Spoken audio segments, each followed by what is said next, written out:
तो हेलो भाई, मैं रोहित एक बार फिर से आपके लिए लेके आ चुका हूँ एक और नया वीडियो। और भाई इस वीडियो के अंदर कई लोग इंटीरियर देखकर समझ ही गए होंगे, भाई मैं बैठा हुआ हूँ फोर्ड इको स्पोर्ट के अंदर। और भाई इस वीडियो के अंदर ना मैं इस गाड़ी के बारे में चीज़ें शेयर करने वाला हूँ, क्योंकि भाई ये चल चुकी है ऑलमोस्ट 50,000 किलोमीटर, 500 किलोमीटर और बाकी है 50,000 होने में।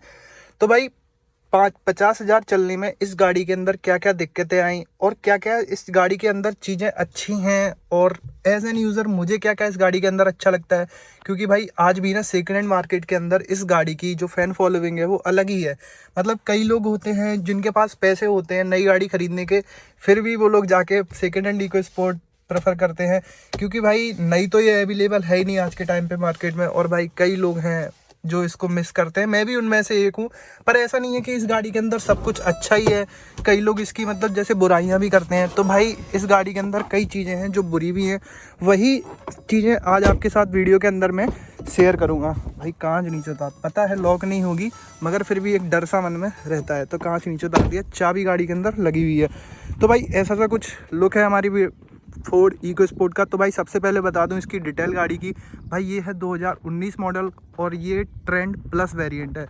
भाई ये ना मतलब उस टाइम पे जब आया करती थी बहुत वैल्यू फॉर मनी प्रोवाइड करा करती थी, क्योंकि भाई अंडर 10 लैक्स इसका ट्रेंड प्लस वेरिएंट आ जाया करता था, जिसके अंदर आपको ऑलमोस्ट बेसिक सारे फीचर्स मिल जाया करते थे। मतलब जैसे बाहर से अगर कोई आपकी गाड़ी में आके बैठता है तो भाई वो ये तो बोल ही नहीं सकता कि भाई इस गाड़ी के अंदर ये फीचर नहीं है वो फीचर नहीं है।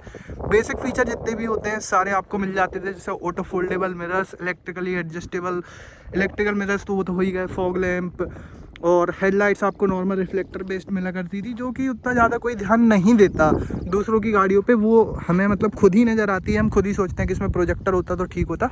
बाकी बाहर से अगर कोई आएगा तो वो इस चीज़ को ज़्यादा माइंड नहीं करेगा। और भाई अगर आप टच स्क्रीन देखो तो ये 10 इंच की यहाँ पर अच्छी खासी टच स्क्रीन, जो कि भाई बहुत अच्छा लुक देती है।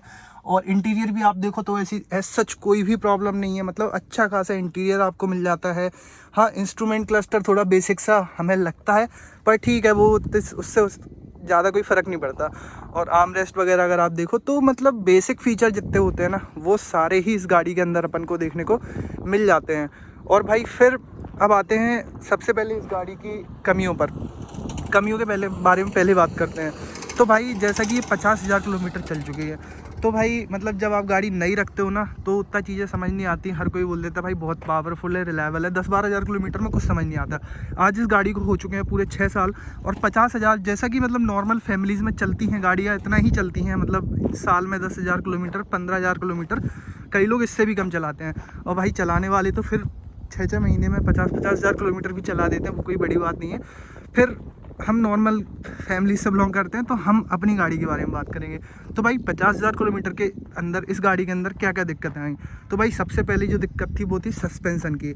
इसके भाई लगभग मुझे ऐसा याद है शायद 35,000 किलोमीटर पर इसके सस्पेंसन के बुश कट गए थे, और मतलब बहुत ज़्यादा उसमें दिक्कतें आई थी। पहले इसका काम कंपनी में हुआ तो अच्छी खासी कॉस्टिंग हमने दी भी उस चीज़ के लिए, अच्छा खासा खर्चा भी करा। पर उसके बाद जब हम आफ्टर मार्केट गए उन्हीं चीज़ों के लिए तो भाई वही चीज़ें 1,000 1500 रुपये में रिपेयर हो गई, और आज तक अभी ये बढ़िया चल रही है। लेकिन फिर दिक्कतें रिपीट हुई हैं। इसके सस्पेंसन में खासकर बहुत दिक्कतें आती हैं, क्योंकि भाई इसका जो सस्पेंसन है ना वो बहुत ज़्यादा स्टिफ है। मतलब ये स्टेबिलिटी के लिए बनाया गया है, आपको ऑफ रोडिंग वगैरह में ये सॉफ्ट तो बिल्कुल नहीं है भाई, हार्ड ही है। छोटा सा भी गड्ढा अगर इतना सा भी पत्थर रोड पे पड़ा है तो ये पूरा आपको फील होगा, ऐसा इसका सस्पेंसन है। मतलब बहुत हार्ड है। अगर आप देखो इसके कंपटीशन ब्रेजा वगैरह से अगर आप देखो तो इसका सस्पेंसन बहुत हार्ड है।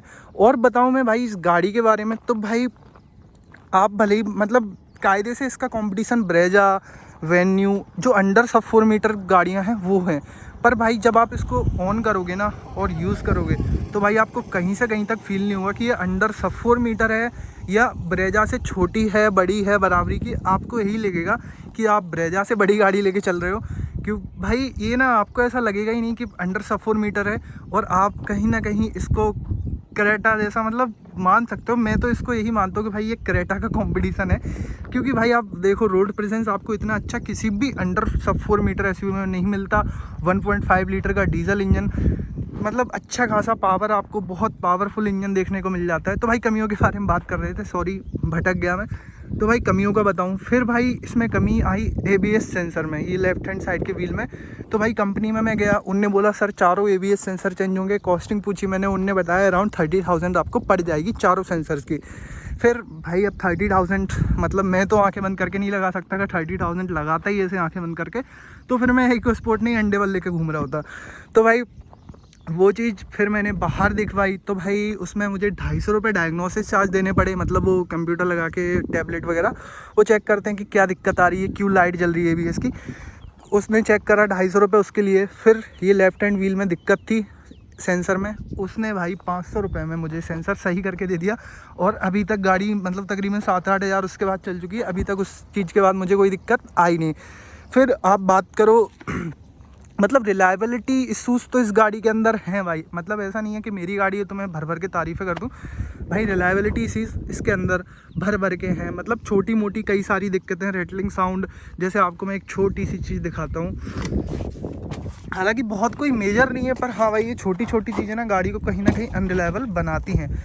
जैसे इस रबड़ को अगर आप देखोगे तो भाई ये रबड़ की हालत मतलब आप देखो ख़राब हो चुकी है। तो भाई ऐसे इशूज़ इस गाड़ी के अंदर आते हैं। और भाई इस चीज़ के वजह से इस गाड़ी के अंदर पीछे से बनती है रेटलिंग साउंड। जैसे गाड़ी गड्ढों में जाती है तो खट खट खट खट ऐसी आवाज़ें इस गाड़ी के अंदर देखने को मिलती हैं। और भाई फिर अब मतलब ये तो हो गया रिलायबिलिटी इशूज़ 50,000 किलोमीटर पे, जो कि नहीं आने चाहिए। और फिर भाई अब आ जाते हैं अच्छाइयों पर। तो भाई सबसे पहला इसका इंजन बहुत टॉर्की है भाई। मतलब अगर आप कंपेयर करो क्रेटा के 1.5 से भी, तो ये बहुत ज़्यादा हमें मतलब टॉर्की फील होता है। पिकअप में मैं नहीं बोलूँगा कि ज़्यादा तेज़ है, पिकअप में थोड़ा लैग करता है क्योंकि गाड़ी बहुत ज़्यादा भारी है। मतलब मज़ा आता है जो चलाने में, फन टू ड्राइव गाड़ी है ना, बहुत मज़ा आता है। हैंडलिंग नो डाउट बहुत अच्छी है गाड़ी की। मतलब हाईवे पर आपको 100, 120, 30 तक तो ये तो बहुत आप नॉर्मली क्रूज़ कर सकते हो। और फिर बात करो बिल्ड क्वालिटी की, तो भाई जर्मन गाड़ियाँ मैंने भी चलाई हैं। पोलो की बात मैं नहीं कर रहा, जो अभी मार्केट के अंदर आज के टाइम पे आ रही हैं, वर्टस हो गई, सलाबिया हो गई स्कोडा की, और टाइगन वगैरह, ये सब गाड़ियाँ से अगर आप इस गाड़ी को कंपेयर करोगे तो भाई ये कहीं से कहीं तक इनके इस गाड़ी के आसपास भी वो गाड़ियाँ स्टैंड नहीं करती। स्पेशली बिल्ड क्वालिटी के मामले में भाई बहुत ज़्यादा हैवी इसकी बिल्ड क्वालिटी है। गाड़ी में वेट आप चलाते हो साफ साफ आपको फील होता है, बहुत ज़्यादा भारी गाड़ी है ये। और फिर वो चीज़ कहीं ना कहीं इसको इंजन को थोड़ा स्ट्रगलिंग भी बना देती है। मतलब लोअर RPM पर टर्बो लैग बहुत ज़्यादा फील होता है। मतलब अंडर 2000 गाड़ी बहुत अंडर पावर्ड फील होती है। टर्बो लैग अच्छा खासा है इस गाड़ी के अंदर। और फिर और मतलब अगर आप सेकेंड हैंड मार्केट में इस गाड़ी के अंदर जा रहे हो ना, तो भाई थोड़ा सोच समझ के जाना, क्योंकि भाई रिलायबल ये नहीं है। अगर आपको नॉलेज नहीं है ना तो आप बहुत पैसा गवाओगे इस गाड़ी पर। मतलब खर्चा ही कराएगी अच्छा खासा आपका। वहीं अगर आपको थोड़ा भी नॉलेज है ना तो आप मेंटेन बहुत अच्छे से कर लोगे बहुत कम पैसों में। पर अगर आप नॉलेज नहीं रखते और वो सरदर्दी आपको नहीं पालनी, तो भाई इस गाड़ी के अंदर बिल्कुल भी मत जाना। बाकी अगर आपको शौक़ है तो भाई शौक़ से बड़ा कुछ होता नहीं है, तो आप बिल्कुल आंखें बंद करके इस गाड़ी को ले आओ भाई। बहुत मतलब फन टू ड्राइव गाड़ी है चलाने के अंदर। फिर बात करो आप माइलेज की, तो भाई माइलेज इसका मतलब बहुत अजीब सा है सिटी के अंदर। मतलब मुझे लगता है 13.5, ऐसा तो इससे तो कम इसका सिटी के अंदर मैंने आज तक नहीं देखा 13.5 से। और हाईवे के ऊपर भी जाकर मतलब मैंने 80, 90, 100 तक क्रूज़ करा तो इसका 16 से 17 इससे ऊपर कभी नहीं जाता। जबकि अगर आप बात करो इसके कंपटीशन में डीजल इंजन की, जैसे क्रेटा ही आप ले लो, तो लोग कहते हैं उसका 19-20 तक भी। मैंने आज तक उसका पर्सनली माइलेज टेस्ट नहीं करा है डीजल के अंदर, पेट्रोल के अंदर करा है। पर भाई मुझे नहीं पता, लोग कहते हैं कि 21-22 तक भी दे देती है क्रेटा डीजल, और 17-18 तो सिटी में ही दे देती है। अब मुझे नहीं पता उसकी रियलिटी क्या है, अगर आपको पता है तो कमेंट सेक्शन में ज़रूर शेयर करें। और फिर माइलेज की अगर आप बात करो तो हाँ भाई इसके कंपटीशन से इसका माइलेज बहुत कम है। मतलब जितना वो पेट्रोल में देती होंगी ना उतना ही डीजल के अंदर देती है। तो भाई ये माइलेज इशूज़ इस गाड़ी के अंदर आपको देखने को मिलेंगे। बाकी का फिर मुझे नहीं लगता इस गाड़ी के अंदर मैं कुछ छोड़ रहा हूँ। सीट्स का बता दूँ भाई, सीट्स इसकी कंफर्टेबल नहीं है।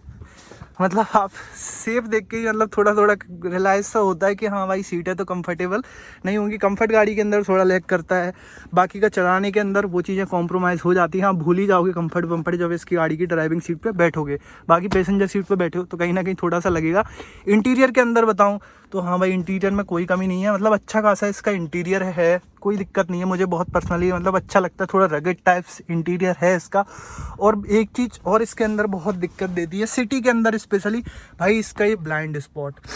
भाई ये जो पिलर्स है ना, मतलब जब आप ड्राइविंग सीट पे बैठ के गाड़ी चलाते हो ना, और मतलब जैसे आपको यू टर्न लेना है या इस साइड आके कोई चल रहा है, तो भाई वो बिल्कुल भी नज़र नहीं आता। कई बार मेरे साथ भी इवन ऐसा हुआ है कि शार्प जो टर्न होते हैं उन पर मतलब नज़र नहीं आता है, फिर आपको एकदम से वो सामने प्रकट हो जाता है, तब फिर समझ आता है कि अरे ये क्या हुआ। फिर मतलब जैसे आप मोड़ रहे हो ना, तो यहाँ कोई खड़ा है तो आपको नहीं आएगा नज़र, आप मोड़ दोगे, फिर जब वो यहाँ विंडो पे नज़र आएगा तो भाई तब तक शायद बहुत देर भी हो जाती है कई बार। पर ऐसा नहीं कि ठुकी है, आज तक ठुकी नहीं है, पर हाँ ब्लाइंड स्पॉट ये बहुत दिक्कत देता है। विजिबिलिटी में गाड़ी थोड़ी लैग करती है, इसके कंपटीशन से मैं कंपेयर कर रहा हूँ। और बताऊँ भाई ड्राइविंग के अंदर तो भाई सारी गाड़ियाँ चला रखी है मैंने, वरना एंडेवर से मैं कंपेयर नहीं कर रहा, फॉर्च्यूनर से कंपेयर नहीं कर रहा, पर भाई अगर आप क्रेटा के सेगमेंट तक जाओगे ना, इससे एक अपर सेगमेंट अगर आप जाओगे तो भाई इसके जैसी ड्राइविंग कहीं मिलती ही नहीं है। हाँ कई चीज़ों में ये उनसे पीछे छूटती है, जैसे सस्पेंशन ऑफ रोडिंग के मामले में उनसे पीछे रहती है, पर ऑन हाईवे जब आप क्रूज़ करते हो ना, तो भाई बहुत मज़ा आता है इस गाड़ी के अंदर, बहुत मज़ा देती है मतलब अच्छा खासा। और तो भाई उस गाड़ी के अंदर मुझे नहीं लगता मैं कुछ छोड़ रहा हूँ। अगर आपको लग रहा है आप अपना कुछ ओपिनियन शेयर करना चाहते हो तो भाई कमेंट सेक्शन में ज़रूर शेयर करें, आपको कैसी लगती है ये गाड़ी इको स्पोर्ट। आज के टाइम पे तो बंद हो चुकी है, आप कितना इस गाड़ी को मिस कर रहे हो, और अगर ये मार्केट में आती है तो आप इसको ख़रीदोगे या नहीं, तो भाई कमेंट सेक्शन में कमेंट करके ज़रूर शेयर करना। अगर आपको कुछ ओपिनियन शेयर करना है इस गाड़ी के बारे में, या अगर आप ऑन करते हुए गाड़ी तो आपका क्या एक्सपीरियंस है, कमेंट सेक्शन में ज़रूर शेयर करें। ओके भाई, थैंक यू।